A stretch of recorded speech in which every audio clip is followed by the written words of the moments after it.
You're listening to Protocols in Action with Researched Nutritionals, hosted by founder and CEO, Dennis Schoen. Good afternoon, listeners. Thank you for joining us today. I am Dennis Schoen, and I am the founder and CEO of Researched Nutritionals. As the company is founded on developing targeted nutritional supplements and completing clinical research that is published in peer-reviewed journals, part of our company mission is to promote practitioner education with talented and creative practitioners such as today's guest, Dr. Taylor Krick, who practices in Central Illinois. Dr. Krick holds a doctorate from Palmer College of Chiropractic. He opened his first practice in Salt Lake City. And he soon became known as a functional medicine doctor who provides care for professional skiers, national champion weightlifters, and help thousands of people take control of their health. Dr. Krick's clinic was voted the best of Utah in alternative medicine. In 2018, Dr. Krick and his wife moved back to their native Illinois in order to be closer to family. Dr. Krick is an expert on lab interpretation, immunology, and metabolism, and loves teaching his patients to understand and take control of their specific health challenges. His favorite symptoms to help are fatigue, anxiety, bloating, among others, but he also really loves very complex and puzzling cases. He is also the host of the very popular Autoimmune Doc Podcast. Dr. Krick believes that with autoimmune challenges, or any other health problem for that matter, when you can understand the mechanisms behind the why you have headaches, why you are tired, when you understand the mechanisms, the solutions become more obvious. Today's discussion with Dr. Krick will focus on numerous roles of the mitochondria and the role they play in maintaining health, including energy creation, numerous roles in immune support, cell signaling, apoptosis, and the ability to impact so many areas of the body, including metabolic syndrome and aging. He will share with our listeners how he evaluates and revitalizes mitochondrial function, including the labs he uses and nutritional support that is targeted to each patient. To our listeners, I want to let you know that we will have live Q&A following today's discussion, so feel free to send your questions in as you're listening during today's event. Welcome, Dr. Krick. Thank you very much for joining us. Thanks, Dennis. Thanks for having me. Well, it's a pleasure, and it's great to talk to a functional medicine practitioner such as yourself, who, as we were talking a little bit earlier, you spend usually a minimum of 75 to 90 minutes with a patient to really understand what's going on. You take that time to figure it out. Yeah, and sometimes we joke, my initial intake is 90 minutes and then there's an hour follow-up, but sometimes we joke that it's not till the third or fourth visit that we really start to crack the case. So it's sometimes, and I've heard it said too, if you listen to the patient long enough, they'll tell you what's wrong with them. So I think that spending that time, sometimes it just takes that amount of time to figure out some of these mechanisms. Well, and also I imagine it takes time for the patient to really elucidate why or the problems that they're having. And when you hear all the different issues, you can put it together. Yes. Or if somebody says, I have fatigue, and I say, well, that could be a mitochondrial issue. And then I say, here's a list of some of the others. And they say, oh my gosh, I have that and that and that and that. Then all of a sudden they're starting to connect the dots that's like, oh, it's my mitochondria that are damaged or need supported or whatever the case may be. So absolutely, I like spending the time with people, and I think that also a big part of what I do is education. So it's not like I'm just hearing their symptoms for an hour, but we'll talk and then I'll say, okay, let me tell you what that means to me. Or I'll show a lot of graphics, I show a lot of studies, I show a lot of research papers, and just sometimes just to educate people, but also to say, you don't have to take my word for it. Here's the study, or here's the other information that's out there saying how these dots connect, and they say, oh my gosh, this is starting to make sense. So like you said in the intro, when you understand the mechanisms, the solutions become a little bit more obvious. So we spend a lot of time teaching and understanding these mechanisms. Well, that's great, and I'm sure your patients certainly benefit by you spending the time and asking the right questions. So good for you. Yeah. That's wonderful. Thanks. So we're going to be talking about the mitochondria today, as we mentioned. And so just if you could share a little bit with the listeners about the mitochondria, their importance, their role, which is obviously involved in energy, but even much more than energy. Yeah. It's honestly, it's one of those questions. It's like, what do the mitochondria do? It's like everything. Or, there's a movie called Almost Famous, and he says, what do you love about music? He says, to begin with, everything. It's like, that's what mitochondria do. But it's energy metabolism. So that's the energy to get up and get out of bed in the morning. And, fatiguing issues are really common. I see quite a few of them. But there's also many things that mitochondria do that don't lead to fatigue. They produce inflammatory cytokines, they produce reactive oxygen species, and their blood sugar and insulin resistance and neurons, neuron triggering. I think that's one of the biggest things that people don't associate with mitochondria is neurons that are too easily triggered or fired, so causing neuropathy or pain syndromes or anxiety or dizziness, is the neurons in the vestibular system telling you that the room is moving when it's not. Or tinnitus is telling you that there's a noise when there's not. Or fibromyalgia is sometimes telling you there's a pain when there's not anything there to be causing that. That's all mitochondria.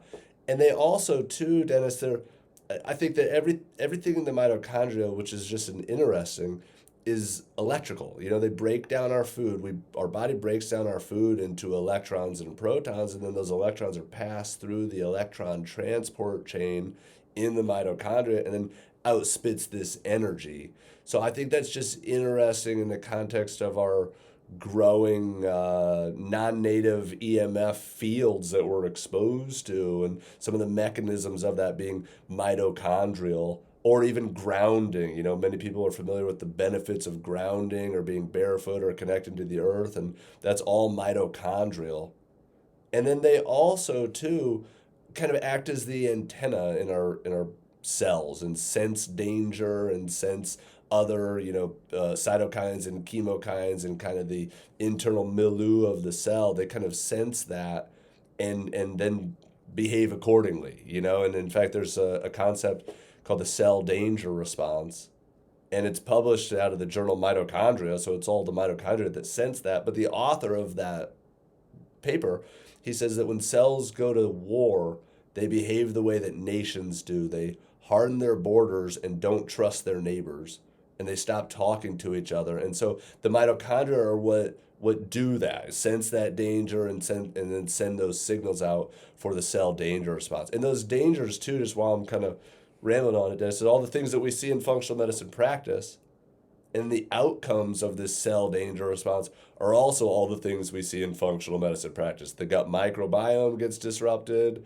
We get inflammation, we get autoimmunity, we get anxiety, we get neurotransmitter imbalances, we get depletion of cortisol. These are all direct quotes from these papers of the cell danger response, but the dangers are the things that we see in functional practice, like Lyme or mold or viral infections or toxins, or the things that are dangerous, and the mitochondria are kind of the antenna that sense that. It's interesting. I mean, you're really talking about how pervasive in overall health the mitochondria are. Most people look at it from purely energy, and that's obviously a big part of it, because without the mitochondria, we wouldn't have energy. But it's so much more important than that, just energy. Absolutely. And I think that, if somebody comes in with chronic fatigue, then we know right off the bat their mitochondria are impaired. But what if somebody comes in with anxiety and insomnia and they have too much energy? Do they not have a mitochondrial issue? They absolutely have a mitochondrial issue. It's just not presenting in the same way. So there's almost no cases or people that mitochondria aren't involved with, because they're the batteries that literally power all of our life. The question is that meeting mitochondrial support, is that your best next step for this particular person? But almost everybody needs mitochondrial support in some way, but there's a lot of nuance to how you do that, I guess. So when you're looking at your patients and going through the discovery process, Are there certain labs or certain tests that you run that you find helpful in either confirming what you think might be going on or detecting something? Yeah, absolutely. I do a little bit of every lab. So even, and again, a C-reactive protein, you could argue that there's mitochondrial parts of that, a hemoglobin A1C, cholesterol, everything that we're measuring in the human body is by nature mitochondrial in some way because it powers our body. But to look specifically at that function, I use organic acids testing the most for that. There are other mitochondrial labs that are available. There's mito swabs and some other things that can be measured. But I use an organic acid, and I've really throughout the years I've dabbled with many different companies, but I'm really partial to Mosaics. And formerly Great Plains Labs. And I've spoken for them before and taught about how to utilize the organic acid test for chronic and complex patients. And so now I've run, I don't know, if not 1,000, several hundred. We run over 100 a year. But now you get some expertise after looking at a high number of those to just see, is the mitochondria the priority? Sometimes people come in with fatigue and I don't support their mitochondria. Because if the labs show their gut's a wreck and they have a high toxic burden and they've got high pathogen burden or things like that, then I might aim at other things. So I don't just arbitrarily aim at mitochondria for everybody, but it could be justified that you could, but I don't with everybody. But going back to the organic acid and especially the Mosaic one that I could speak the most to, it could tell us a little bit more about some of these specific mitochondrial functions. So even within the mitochondria, there's things like the electron transport chain and cytochrome C oxidase, which is a part of that, or CoQ10 or the Q cycle, which is a part of the electron transport chain. And that's one important piece of mitochondria. But if that's not somebody's missing piece, then CoQ10 might not be their missing nutrient. And if it's more glycolysis, or aerobic glycolysis, anaerobic, then it might be more carnitine or some other mitochondrial supporting things. Or if their problem is mitophagy, which again is really, that's hard to measure, it's hard to know, but PQQ or something might be more for mitochondrial biogenesis or mitophagy, or there's other, mitochondrial supporting micronutrients that support these individual functions. So anyway, sometimes I'm using that lab to find the individual broken piece. Sometimes I'm using that lab to just see, do you generally have a need for mitochondrial support? If people come back with 2, 3, 4 mitochondrial markers abnormal, then I'm just going to say, hey, you need mitochondrial support, and let's start with something like ATP 360 that covers a lot of our bases and just support their mitochondria in general. But we can also kind of see some of those energy metabolism changes. And sometimes also they don't show up on labs. Labs don't always show everything. So that's going back to my history and my questions and how somebody's responding or what's working or not working. Sometimes we don't see any mitochondrial issues on their labs, so we might not start in that direction. But based on their symptoms or their progression, we might say, okay, I think we need to support your mitochondria. In fact, I had somebody like that yesterday.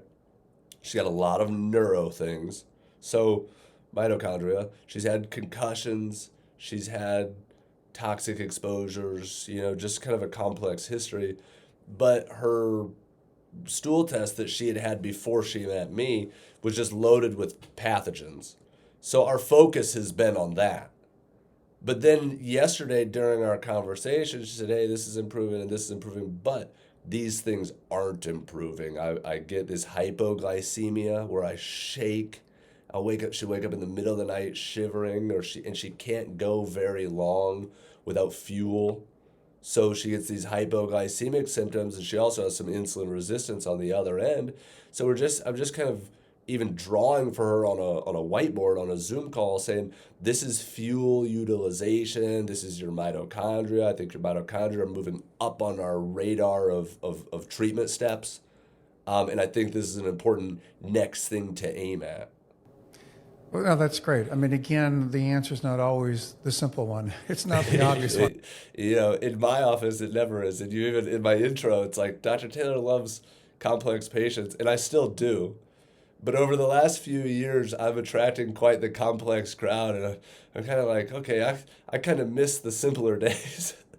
But I do love the complex, long COVID, mold toxicity, Lyme, just myriad of constellation of symptoms, let's say. I do enjoy those. It's interesting because, we, we do talk to practitioners quite a bit. Excuse me one second. And what we've heard from so many is that it's a lot more complicated treating patients now than it used to be. And so you're not dealing with an issue, you're dealing with a multitude of issues, and that's what you're obviously finding as well. Yeah. And I completely agree with that. And it's not like, oh, we just got to fix your gut. Even, I was telling you a story before we got on the air about the guy with the parasite. We're going to get rid of that parasite, and he's going to be better, and it's going to be easy. I don't see that many of those. Occasionally we do, but a lot of times it's more like the triage of what do we need to do first? What do we need to do second? What do we need to do third? Because we've got 5 things. We have to hit them all. But if we do them in the right order, then it can speed things up as far as the progress that we expect. It's interesting because you're working a lot with, it sounds like chronically ill patients or more complicated patients. And when you were in Utah, you were working with a lot of athletes or maybe even extreme athletes. And were you seeing that in either case that there may have been mitochondrial issues with, obviously both sets of patients? No, I wouldn't say then. But what's interesting is now in the long COVID era, I have several people who have been, diagnosed at UCLA or at different, they're members of the long COVID clinics at different major universities and things, but high-level athletes. I'm starting to see that a little bit more. I've got a few that were, extreme CrossFitters or ultra marathoners or, were collegiate runners and things. So I don't know if there's a connection, but I think that the mitochondria, exercise can help, and it helps. One of the things that I learned even in undergrad with mitochondria is that we just want flux through the motor, So flux through your car's motor would be how many tanks of gas are you going through? And that's probably worse on your car's motor. But for a human and for metabolism, the more flux we get through there, the more efficiently that motor works. And that's where exercise is really good for the mitochondria. Now, also in the chronic fatigue world, a lot of people get kind of post-exertional malaise. So there's kind of paradoxical, signs of that. But no, to answer your question, I wasn't seeing a lot of mitochondrial issues in that population in that time frame of my life either. It was more performance issues or I did chiropractic at the time, so musculoskeletal issues or adrenal issues, gut testing, things like that. But I wasn't seeing a lot of mitochondrial issues in that population. And I don't know, just as I'm thinking out loud now, Dennis, I don't know if the exercise was protective. We know that exercise protects us against some mitochondrial long-term chronic degenerative diseases like diabetes, Alzheimer's, and just has more of a protective effect. But I don't know if that's the mechanism, but it is just protective, and I think that probably is the flux through the mitochondria keeps those mitochondria healthier. Exercise also leads to increased mitochondrial numbers, mitochondrial biogenesis, and more mitochondria, more batteries, and you need more muscle power. Like a sprinter, an Olympic sprinter will have a lot more mitochondria in their quadriceps than somebody who sits at a desk job or something, just from a sheer number standpoint. Right. It's interesting because we work with some other practitioners who work with some of these like super marathoners. And so, these are people who are running a marathon every day for 7 days, and they're sort of beating the heck out of their bodies. And we know breathing creates oxidative stress, right? That's the way it's supposed to be. But it's this constant chronic inflammation and oxidative stress that takes place sometimes with athletes that may send them off too, depending on what type of sport they're involved with. Absolutely, and especially from an overtraining standpoint, we do see that. Now, what's interesting, going back to the athletes, sometimes I will see, like I had this one person, he was an ultra marathoner, and he's back to where he's able to do, 40-mile, 50-mile-an-hour bike rides and do longer things than many people. But I think he would want to get back to 18-hour races and stuff like that. But it's interesting when athletes will find that their fuel utilization has changed. So like this guy that I'm speaking of, he can go for a 40-mile bike ride just fine. But if he's got to crank up a hill and really put out some wattage and really get into that anaerobic, so sometimes we can see these signs, of, especially for an athlete, they're the only ones that really speak this language of when I switch from aerobic to anaerobic, I crash. And so then we have to explain that or try to think through what's going on with that from a lactic acidosis standpoint or from an anaerobic glycolysis standpoint. But when I always liken it to a hybrid car. If you have a car that can switch back and forth between gas and electric, well, if you're going on a 1,000-mile road trip, you're going to be on electric.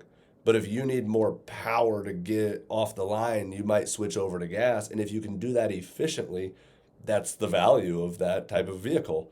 And the human body can do that efficiently too. And so the fuel utilization from an exercise standpoint is really important.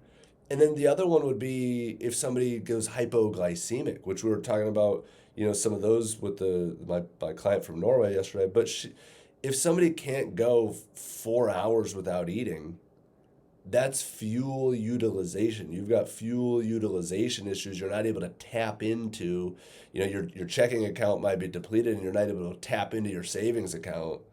And so that we want that fuel utilization, whether it be sprinting up a hill on a bike or it be trying to intermittent fast. I've seen people with known mitochondrial issues, diagnosed mitochondrial issues, who try to intermittent fast. I had a guy, he went 16 hours, he had to go home from work. For most people, that's nothing.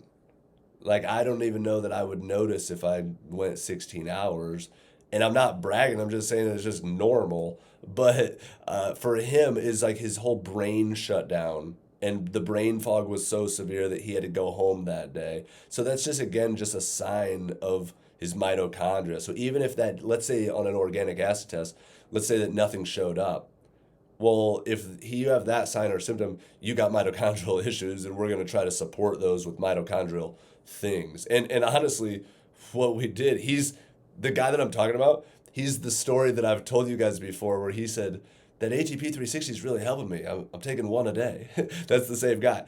And so that's going to be my solution, or at least the first thing we try is, well, let's try supporting your mitochondria, and let's see if you can't go 16 hours without meals, or let's see if you can't go for a 30-mile or 30-minute bike ride or jog or something like that. And obviously with that, especially with the chronic and complex patients and chronic fatigue syndrome and pacing your exertion, I never push that on anybody. I just say, you got to try it at some point and let's see how you do. And then with our consults, our follow-ups, it's saying, tell me what's working, tell me what's not working. People say, I'm able to go 30 minutes. But yeah, so that's how we do this trial and error. We talk and we say, okay, what do we need to do? What are our focuses? And say, okay, let's try this protocol or these supplements at this dosage. And then we follow up again a month later and I say, what's working, what's not working? And then we reformulate our plan and say, okay, here's what we're going to try next. And that's how we make kind of sustained progress with people. But all those things would be signs of mitochondrial issues that I would move that high in my list. If somebody's unable to tap into their fat stores or unable to go long times between eating, all those to me scream mitochondria. Right. Well, it's interesting because when you look at whether they're chronic disease states or excessive exercise, we're creating all that oxidative stress, we're creating all that inflammation, as we talked about, that increased cytokine activity. And it's interesting that both of those, those two issues, cytokine function and reactive oxygen species. Thank you. Yeah. Oxidative stress, or ROS. Anyway, both of those damage the mitochondrial membranes. Yes, and they come from the mitochondria too, so it's kind of a vicious cycle, and hijacked or damaged mitochondria. And I'll tell people this, and they're like, "Oh my gosh, that sounds like me."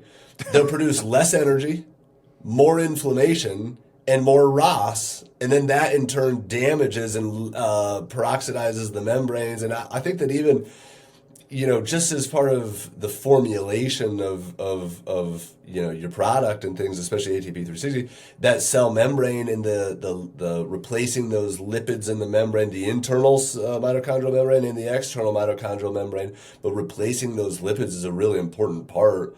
Even with like Garth Nicholson and the lipid replacement theory, just talking about how these lipids get damaged and oxidized. Now, I also think too, Dennis, just while again I'm rambling on it, but you could do tests for lipid peroxidation of the cell membranes, and you're usually looking at malondialdehyde or MDA, and I only like telling people that because I see a lot of aldehyde issues, and aldehydes can come from cell membrane damage. Aldehydes can come from candida, yeast, or mold. Aldehydes can come from alcohol. The alcohol gets converted to acetaldehyde. And then these toxins, these solvents, these aldehydes damage mitochondria. They can store in the mitochondria and accumulate in the mitochondria, just continue driving this dysfunction. Or the last one, just with the aldehydes, is my office that I'm sitting in. I had a big formaldehyde problem here. And it took me 2 years to figure it out. And finally got a formaldehyde meter, and I thought it was mold and all these things, but it was from the carpet that we got. So it can be occupational or environmental, or it can be an endogenous source coming from yeast or mold or damaged cell membranes. But yeah, going back to what you said, the cytokines, the ROS just further damage the mitochondria. So it's can be a vicious cycle. Yeah.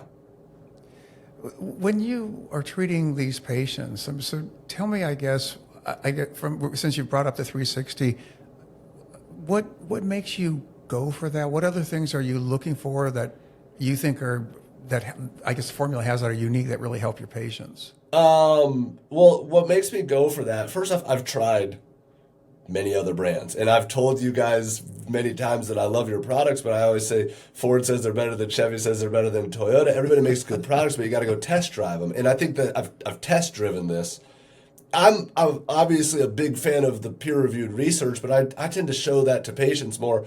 To me, it's like what's working in real life, and so I just saw it. I felt like it was more effective for people. So I think that the formulation was the first thing that, just attracted me to it, of, the typical things like, I don't know, B vitamins and magnesium and some of the micronutrients, microminerals, things like that, or minerals, I should say, but are in a lot of these different blends. But I think the membrane support, and there's just a few other pieces of your formulation that just when I looked at the label, I thought, okay, this looks like a good formula. But then I tried it and saw it helping people. And, it's one of those things that in functional medicine practice, if you get a few good reports from something, you're going to keep using it more and more and more often. And so that's how things get into my tool belt and get more widely used. I'm open to trying new things. I try new things all the time. We carry like 500 plus items on our shelves. I point that way because I have a supplement store. But which ones are heavy in my rotation is based on the things that have the most testimonials and success stories and people are noticing and stuff like that. So I think that's what drew me to it. I think that I probably also, Dennis, from a company standpoint, and I'll be happy to tell you guys all the good things that I think about you, but it can't, first off, you were at a very reputable seminar was where I first heard about the company. And so then it was like, okay, this is something that I can get behind, or just everybody else seemed like they were on board with it just in my industry. And then I looked at the formula and I thought, okay, this looks pretty awesome. And then it went to trial and error of trying it. There's been other mitochondrial supports or other just supplements where everybody, from what you can see, sounds like it could be great. But then when I try them, people just don't notice that much. And then they fall out of my rotation. But it's the results combined with the formulation. But to go back to your question, I don't think there was any one specific, piece of this as far as, the membrane restore or I'm looking at the back of the label, or the lipid concentrate or anything like that. It was just how it had a little bit of all those things, but it wasn't just the B vitamins and CoQ10 and selenium and vitamin E. It was the membrane support and some other factors like that as well. Well, no, it's interesting because when we started the company, there were two things we wanted to accomplish. One was to raise the bar on backing up products with research and getting it peer-reviewed published. But the other important thing, and this is really what matters from a patient standpoint, is getting patients better or at least improving their health. Yes. And so rarely have I ever seen a single ingredient solve a problem. The body's so much more complex than that. Yeah, exactly. And the types of patients you're dealing with are even more complex. So, the approach we use is the multiple mechanisms of action in every product that we have. So it's interesting, we repair the mitochondrial membranes with that, but there's a lot of cytokine activity we talked about within the mitochondria. So we have an anti-inflammatory in there as well. And, it showed a significant reduction and statistically significant reduction in TNF-alpha. Right, yeah. And I'll show that, like your literature, I'll show that to my patients. And they're just, because the graphs are just visually easy to understand. And you see the reduction in fatigue and things like that. They're like, yep, I want to try that. So it's an easy sell to get them to try it. But anyway, I think that there's multiple mechanisms of action, like you said. And then also, too, just even, I know your kind of purpose statement for the business and things like that was you saw a lot of people over-promising and under-delivering. And I try to say in my practice, we try to under-promise and over-deliver. It's not even though there's not one single ingredient, it's not like one product is likely going to change your life either. Right. But it's combined with these other things, with cytokine activity or fixing the gut or reducing the toxin burden or all those things. But along the way, we want to see that we're nudging the needle. But it's probably not going to be the end-all, be-all miracle solution from one product, but this comprehensive approach absolutely can be. Right. And I think that's important, and that's maybe why you're seeing the benefits. I mean, we have a question from one of our practitioners asking, in your practice, if you're using that product, ATP 360, how long does it take? I'm sure it probably varies by patient, but that's what they're asking. So if people ask that, I say that is the $1 million question. And because, take for what? To restore lab values or to make noticeable impact? For some people, it's a day or two for noticeable impact. Like, hey, I think I like that. For most people, I say, even if we're going to, weigh our options, I say, let's get through a bottle and see how you feel. I had somebody yesterday where, when she came into me, based on her signs, based on her symptoms, I said, you have mitochondrial issues, and I want you to start taking ATP 360. And then we ran labs, and so that takes, maybe took a month or 6 weeks for her to get them sent in and things like that. I think it took her a little while longer. And yesterday we were going through her labs, which had other issues, gut issues and toxin burden and things like that. So we're kind of moving into that. And I said, we still need to support your mitochondria, but I'm going to leave that one up to you. Our focus is now gut and toxins. And she said, no, I want to stay on that. So sometimes I let people decide, and more often than not, they say, no, I think I want to stay on that. I think I feel a difference from that. I think that I'm noticing something. So that's the question, is what's the expected outcome? And I'll tell people with this too, like, how do we know when your mitochondria are healed? Who's are perfect? Nobody's are perfect, or what does healed mean? Or same thing with your gut, or your body has 400 trillion viruses. How do we know when we've knocked out enough of them? Well, if you're doing better, or if we're aiming at a lab target, then a follow-up lab. But the question of how long do you have to do it is a really, really big one. It kind of depends on how quickly somebody's getting better. I have a lot of people that after a month of doing supplements, they're like, hey, I'm pretty happy with where I'm at. So, and I don't want to say they're not perfect, but they're just, if it ain't broke, don't fix it, and their motivation isn't as high. And I have others where 6 months down the road, we might still have a high need to work on things. So I just think that varies so greatly by patient.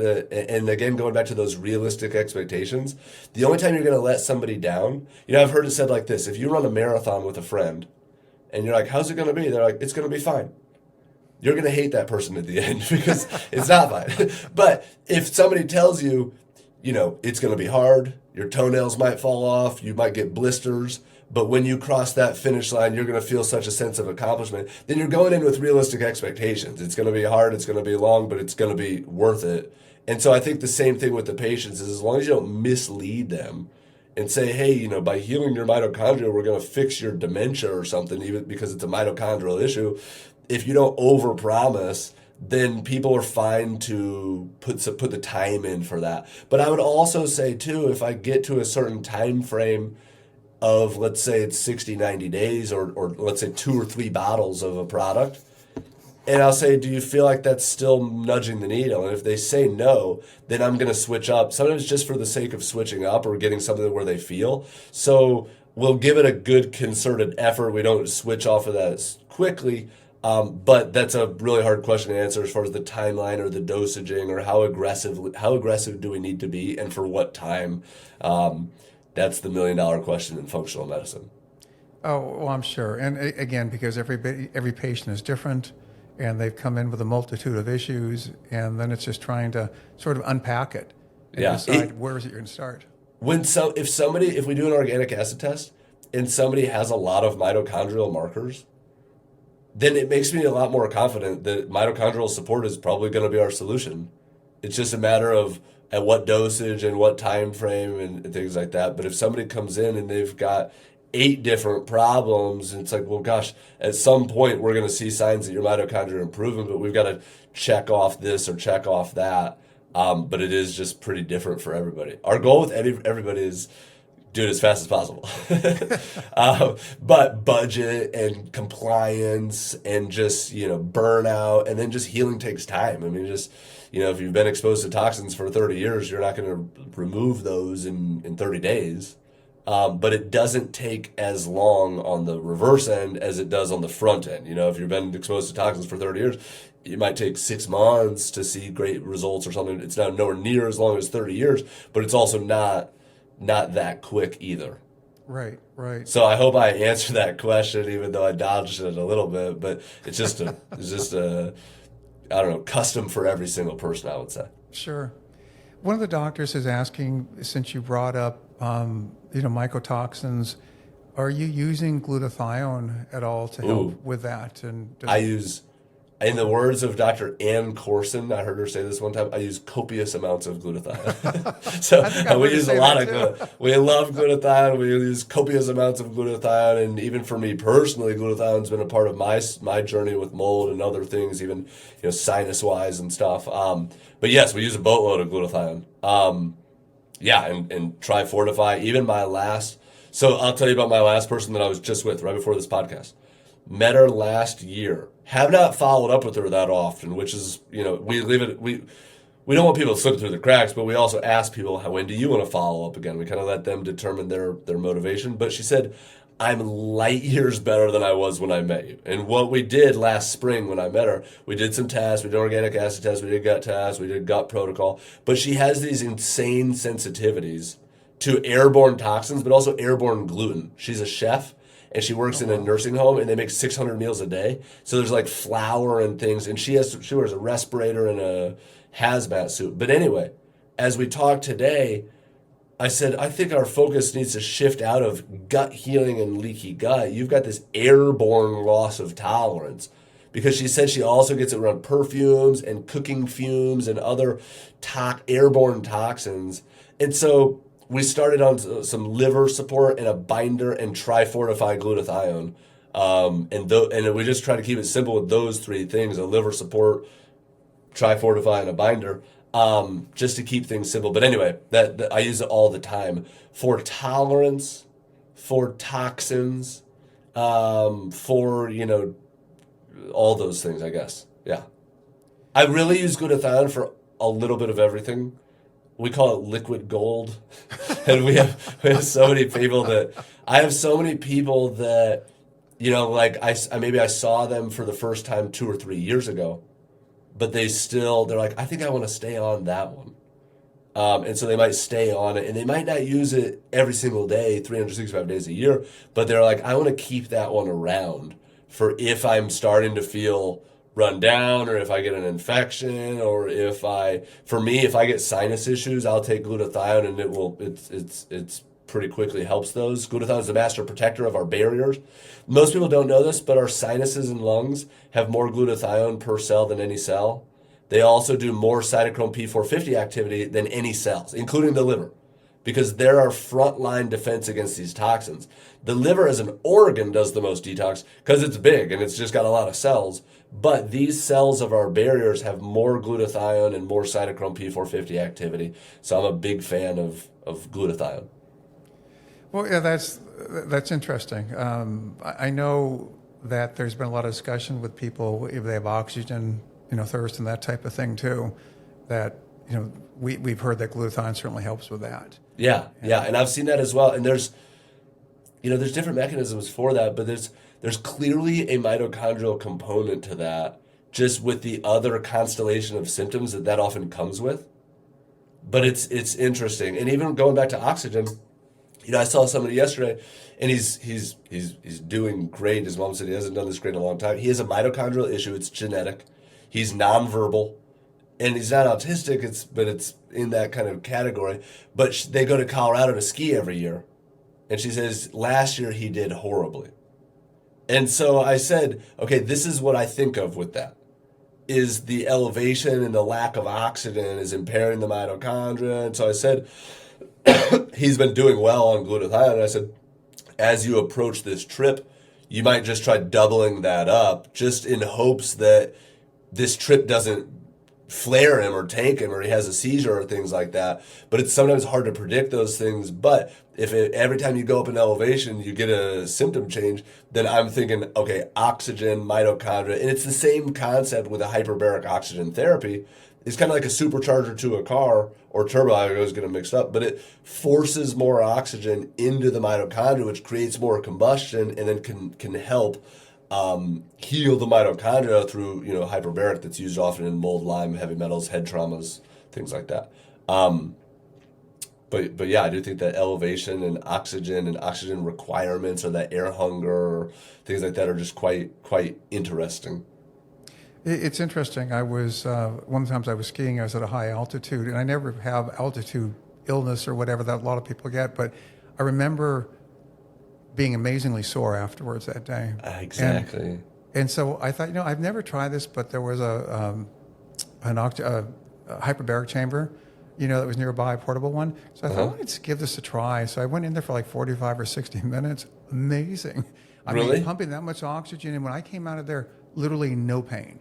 Absolutely zero pain in that short period of time. That's super cool. I've never done one personally. They don't really have them in my area, and I've looked into buying one and stuff, but I don't have any experience with hyperbaric. A lot of my people that I see do, especially if they're in larger, more popular, population-dense areas, or some of my people have purchased them and bought them. But it's quite interesting, but I've never done it. Wow. Yeah, there's so many different ways of approaching it, and I think, again, your ability to treat patients and really spend the time and figure out the puzzle, that's what makes you great at what you do, and probably makes it why your patients keep coming back. Yeah, well, I thank you, and I hope so it is. I think that is true, but I hate to say, yeah, that is true, and pat my own back, but I mean, we have we don't do a lot of marketing. We have a referral-based practice. And even from the education that I put out on my Instagram and podcasts and things like that, that's what attracts people to our office is just the education of this connects to this, connects to this, connects to this. So the action steps are that we just need to address this and this and this, and we should see results. And so just explaining the logic of that and the mechanisms behind that. And then, again, the expectations of, this isn't going to say that everything's going to be rainbows and sunshine, but giving people realistic expectations for where they're at. I do think that most people are really, really happy with our care and happy with our approach and things, but it is this comprehensive approach. And then even, showing people, again, graphics of like, this is what a healthy mitochondria needs. It needs oxygen. So if you live at the top of Pikes Peak, that's going to be a problem. Or if you're anemic, that's going to be a problem. Or if you have Raynaud's or some autoimmunity impairing your blood flow, that's going to be a problem as well, or even other signs or symptoms of that. It needs steady fuel. So that's blood sugar if you need to eat more regularly, or are you able to tap into those backup fuel sources, or transition into ketosis or things like that, so that the mitochondria can use ketones for fuel, but that your mitochondria need steady fuel source. They need stimulation. And then lastly, what are the things that uncouple the mitochondria? And it's inflammation, autoimmunity, and environmental toxins. And I'll often tell people, toxins are toxic because they damage the mitochondria. So if you take cyanide, it's going to shut down your mitochondria immediately and you're going to die. If you take mercury or lead or glyphosate or mycotoxins, it's going to shut down your mitochondria slowly over time and you're going to die slowly. But they're both toxic because they're impacting the mitochondria. That is, and there's other mechanisms, but it's mostly that's the mechanism. Wonderful. Well, we have a couple questions. So one of the questions is, I took the 360 product when I had Lyme. I was taking many other supplements. It was difficult to know for sure, but I feel this one made a big difference. It seemed if I missed a couple of days, I didn't feel as well. I don't have any symptoms of Lyme anymore, but I've been thinking about taking this again. Can I take this without actually knowing if my mitochondrial needs improving right now? Would there be a reason it wouldn't be recommended? Not that I know of. You might know more than me, but I would absolutely try that. I think that even if it's just for the trial and error, and like you said, you don't need maybe the full protocol that you were on. That was sometimes hard to know what nudged the needle. But if you're doing better now and you just want to do some trial and error, there's no harm in taking mitochondrial support for the rest of your life that I know of, as far as even the doses and things like that. And just again, the diseases of chronic aging are all mitochondrial. So there's no harm or risk taking this long term that I'm aware of, Dennis. You've maybe seen more with that, but I don't. Just even looking at the formulation and stuff, I don't think there would be, even from a B vitamin standpoint or anything. So would you think so? I think there's no harm, and I think it's worth a shot, and I think you should try it, and then just see, like you said, the person who asked the question, just maybe do a week on and then do a week off and see, is this nudging the needle? Right. And then my other thing too, which might not be for this question, for this caller, but Dennis, I've told you this, that if, let's say you take, the recommended 3 a day, and if you don't feel like it's nudging the needle, I would up it. And that might not be something you need to sustain, but just to see, does it nudge the needle? Sometimes the recommended dosages of a supplement aren't doing it. Now, I told you even before, one of my mentors, Dan Kalish, I haven't done a lot of Dan Kalish stuff. A lot of functional medicine people do. He's got a great educator, a great teacher and stuff. But at a seminar I was at one time, he said, mitochondrial supports work as long as you don't underdose them.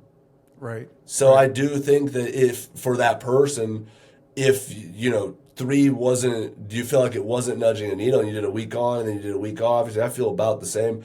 I would up it to maybe 2 twice a day, or just try some other, dosage, and I would feel comfortable recommending that. Now, obviously, whoever's asking can do their own, trial and error and work with a practitioner if you're not a practitioner. But I think it's safe to increase that dosage just to get a yes, no, maybe so kind of answer out of it, and just see if it is nudging the needle. Because then I would say, for me, if somebody increased the dosage, and let's say they were taking, I don't know, I don't want to say any dosages that I would use, but let's say they did 3 twice a day, and they didn't feel like anything was happening, then I would not have them buy another bottle.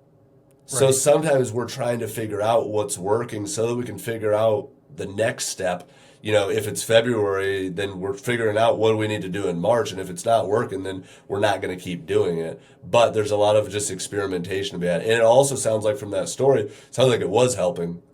But how can you confirm that with being on fewer things? We'll just do one single supplement trial and error period and see what's helping or working. Yeah, it's interesting. We have a lot of doctors, I guess, in the healthy aging area who are using it. Oh, yeah? Yeah, good. Yeah, and I think it's one of those things because we know what's damaging mitochondrial membranes, like you were talking about, with inflammation or the ROS or oxidative stress. And so if we have ways that we can reduce that, and there's clinicals on it, why not do it as their approach to it? And again, one product we know doesn't work for everybody, but we are hearing a lot of positive things, in that group of patients as well. Yeah, and that's just not my world that I live in. But to me, I don't know if the limit exists. So if you could do it for the next year, you could do it for the next 5 years, you can do it till the day you die. And I don't think that you'd be overdoing it, because your mitochondria are always going to be exposed to damaging things, whether it's radiation or toxins or cytokines or foods or whatever the case, viruses, whatever the case may be. We don't sell plastic bubbles. So you're always going to be exposed to things that damage the mitochondria. Right. So that would make sense to do it even for long term, just for healthy aging, even in the absence of any symptoms, the absence of any fatigue or neuro symptoms, just for healthy aging. I think it would make a lot of sense. Sure. Same with glutathione, I think, as well. The dosage might and it might vary and things like that. You might not always need high doses, or it might be maintenance, or it might be times of flares or things like that. I do question a little more long-term antioxidants, because we've got this balance of oxidants and antioxidants, and messing with redox, worries me a little bit. But I've seen great success from glutathione long-term. A lot of people take it long-term. I'm just a little more leery with redox balance. But I think those two things make sense for just wanting to live longer and live more healthfully, add years to your life and life to your years. I think both of those make a lot of sense. Sure. There are a couple questions that are related, and these are from practitioners, about the order in which you're treating patients. So these questions are related to dealing with patients with mycotoxin illness. Yes. And they're using MycoPol, which is our binder really for mycotoxins. And anyway, the question though is, should they have their patients start MycoPol right away, or should they wait until the mitochondrial health is restored first? I don't know, and I don't again know. Like, the hard question is, how do you know when the mitochondrial health is restored? But for me, a lot of times ATP 360 is one of the first things that I use after the history, before we have any labs. Let's say labs take a month to get back and get it sent in and things like that. So for that month, what are we doing? Well, a lot of times we're targeting symptoms from the history, the symptoms that are clinical presentations, and if somebody's easily triggered by trivial stimuli, or easily fatigued from stimulation, whether it be exercise, or it be crowds, or flashing lights, or computer screens, or if somebody's got a lot of neuroinflammation, then I might start with Cytoquel and ATP 360, and then when the labs get back, then I might put them on a binder. Even if we can presume that there's mycotoxins, which a lot of times we can from a history, I wait until the labs come back, and then I put them on a binder, because usually we're either, as kind of a next step, I'm either killing things in the gut, like Candida or SIBO or things like that, and then I'm using a binder for that, or I'm trying to reduce mycotoxins or toxic load, and I'm using a binder for that. So a binder's almost always part of my second phase. The question is, when does the ATP, do those overlap? And I think in a lot of cases those overlap. But like the person I was mentioning yesterday, I know some of these stories blend together, but we just got her labs back. We ordered them in December, so it's been 6 weeks since we ordered them, and she's been on ATP 360, and she really likes it. But now we're moving into detox, binders, killing things. I forget exactly what we did, but I kind of left it up to her. It said, do you want to stay on this? Because from a budget standpoint, some people just don't want to be on 8 things at once. Right. Or some people say, that's nothing. My last practitioner had me on 15. This is nothing for me. So some people are completely open to being on 8 things at once. But a lot of times I'll let them answer that question themselves. Because if we've started it in month 1, then I'm saying, do you think it's helping? And just more often than not, they say, yes, I want to stay on it, unless it's kind of crowding their budget or things like that. Or we might, sometimes I'll discontinue something for a month or 2 months while we're focusing on something else, and then I'll bring it back. Or if if their mitochondrial symptoms aren't improving, then I might say, okay, well, let's go back on that. But I don't have really like this is first grade, this is second grade, this is third grade, and we've got to go through these in order. And that gets hard to talk about, like how I use protocols and stuff, because it really is, I hate to say this a million times, but it's really customized and personalized based on all those individual factors of, if somebody's getting supplement fatigue, or if somebody's, budget just doesn't account for that, or if we feel like something's not working, or somebody's at a plateau and we want to nudge the needle in a positive direction. But I don't have like, I support the mitochondria for 2 months and then I do binder. It's a little bit of both. And I think that also, just going back to the mitochondria and hyperbaric, one of the things that hyperbaric, when it speeds up that mitochondrial flux, it spits out more toxins. So you can see that on like some urine mycotoxin tests, or like real time has shown some of these where when somebody starts hyperbaric, their toxins go up and then they come down because they're pushing more of them out. So I think that mitochondrial health and detoxification are hard to be separated. But I don't have like, I do one and then the other. A lot of times there's overlap. I'll often do glutathione and binders together, but ATP is not always with either of those, or not always with a binder, but a lot of times it is. Yeah, one of the other practitioners mentioned something similar to that too, as far as, I'll do a lot of these together. Another practitioner said that I often treat the biggest problem first. Exactly. Because if I can move the needle with that patient, so if it's fatigue, okay, I'll deal with fatigue first. Then I'll go in for the mycotoxins or whatever else it might be. Exactly. And I'm being serious. I don't want to sound facetious, but it's if we nudge the needle in the first month, people are all in. They're hooked, or they're like, I know that we're doing something. Something is working. And so if we can get people to feel that, one of the things I hate in functional medicine is like, it's just a herx. Like you're getting worse, and it's like, it's just you're detoxing, you're herxing. It's just kind of an excuse for lack of progress. And it's not. I'm not saying it's not factual, but we should see signs that we're moving in the right direction, or see signs that we're nudging the needle in some capacity. That's really, really important to me. But yeah, it is really sometimes hard to tell also. But that's also where follow-up comes in and things like that, to say what's working, what's not working, what can we explain from this, and how can we change our approach to make continued progress. Right. Another question from another practitioner is, actually there are a couple questions on this, relating to what a normal dose of glutathione is, and what do you consider a high dose? Well, I will sometimes reference a published paper in a study that says 1,000 milligrams of liposomal glutathione 4 times a day, and I tell people that's high, and I say that'd be hard to even sustain from a budget standpoint. You'd just be flying through the bottles pretty quickly. But I do think that is high, and I do think that sometimes high doses are necessary.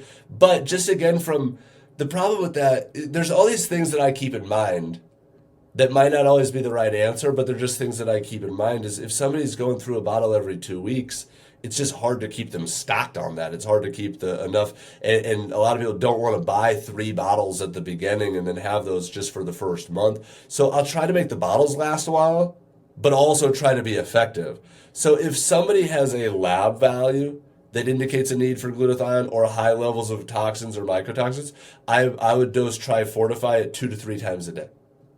And I'll tell them, and I'll write that on their write-up. I'll say, I don't say has to be 2 times a day, has to be 3 times a day. I say, experiment with this. And then when we talk, they'll say, I tried that 2 times a day, and I think it helped me more than 1 time a day. So, well, good. Let's try 3, and just kind of experiment and play around. But a lot of times I'll use the recommended doses that's on your label, because that's what people get home and they're like, how much am I supposed to take? So I'll have people take the recommended dosage. I just might have them take it 2 or 3 times a day. And my understanding too is glutathione and the absorption and things like that, and it's better to take it in divided doses than in one big bolus at the beginning or end of the day. So that's what I'll do, is I'll use the 5 mLs, but I might do it 2-3 times a day. And I might do sometimes, like with Trifortify, I might do for the first bottle 2 times a day. So that's going to last 24 days. And then I might just say, hey, after this bottle, let's go down to 1 time a day and make it last a little bit longer. And then they're like, yeah, I like that too. That sounds good. But we're front loading. I will front load antioxidants and use some higher doses. For me personally, I had glutathione and I was taking a very, very, very, very high dose, and it was noticeable for me, much more noticeable. So, and I use the metaphor a lot. We don't want to shoot a bear with a BB gun. It's the right weapon, but it's the wrong caliber, and it's not going to do anything. So sometimes you need to just boost that up, but that shouldn't be a forever thing. So I'll do it again, 5 mLs 2-3 times a day, which is, I got it here, 450 milligrams, 2 to 3 times a day. Sure. There's another question regarding a patient who doesn't sweat, and they want to know. It's a good one. Yeah, how does it affect the process of actually detoxing the mycotoxins? I have a lot to say about that. First off, it does, but it's also just a sign that they're toxic, and that will 100% change. That will change through detox. Through sometimes those people that don't sweat, if you put them in a sauna, they get anxiety, they get panic. That it's not always a good idea, but those sweat patterns will change. I have one client in Florida. His wife, actually, she's one of the ones I was thinking of as we were talking. She has a hyperbaric chamber. She's really knowledgeable. She's a practitioner.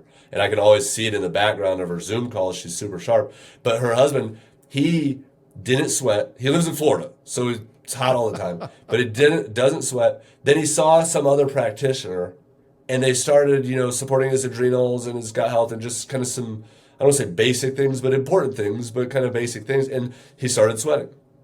Then something happened with that practitioner where they didn't keep up the communication, or something happened where he fell through the cracks and he stopped seeing him, stopped taking the supplements. Sweat went away again. Then when he and I started, sweat started again. So I see that all the time. I had one person one time, he sat in a sauna, not my sauna, but he sat in a sauna for 90 minutes with a ski coat on, and he didn't sweat. Oh my gosh. And it's just like, okay, so, and the metaphor that I use for that is, imagine if we pulled the fire alarm in a restaurant, and only 3 of the 4 doors are open. There's only a few ways we can get rid of toxins. We breathe them out, we pee them out, we poop them out, we sweat them out. And so if only 3 of those doors are open, then you're just not getting the people out as efficiently. So we open up that 4th door, and all of a sudden things are happening. Now, I can't say that it's like, every time I use Trifortify or every time I use ATP 360, that turns sweat back on. But as we just lower somebody's toxin burden, 3 months down the road, there's a great chance that their sweat's going to change. Glutathione's also another thing that people will notice their sweat change or their odors change. A lot of people, their significant other will notice it, and they're like, you stink. Like you're flushing something out through your body odor and through your bowels, and they just smell different.